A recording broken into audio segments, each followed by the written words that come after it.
ஜோசியருடைய சொல்லு எல்லாமே அவர் கேட்பார்.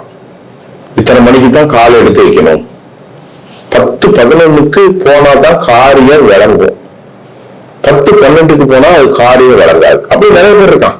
இப்ப இளையராஜா வீட்டுல ஒரு சின்னது குண்டூசி விழுந்துட்டா கூட உடனே ஜோசியனை கூப்பிடுவோம். என்னப்பா குண்டூசி கீழே விழுந்துட்டு கண்ணாடி உடைஞ்சிட்டு. இப்ப நாங்கெல்லாம் வளர்ந்தது எங்களுக்கு ஜோசியம் எல்லாம் தெரியாது. இப்ப என் பொண்டாட்டிக்கே தாலி கிடையாது, என் பொண்டாட்டிக்கு தாலியும் கிடையாது, ஒரு இடமும் கிடையாது. நாங்க அப்படிதான் வளர்ந்துட்டோம். அப்ப ஜோசியம் தெரியும் எனக்கு.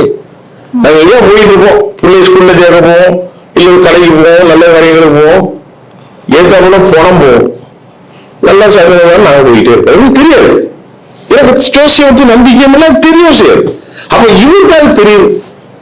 அப்ப அவர் சொன்னார், அந்த ஜோசியர், முதல்ல செந்தூர் முருகனுக்கு போய் நீங்க என்னது சத்ரு யாகம், சம்ஹாரம், சத்ரு சம்ஹார யாகம், சூர சம்ஹாரம் இருக்குல்ல, அந்த சூர சம்ஹாரம் முருகனுக்கு தானே செய்வாங்க.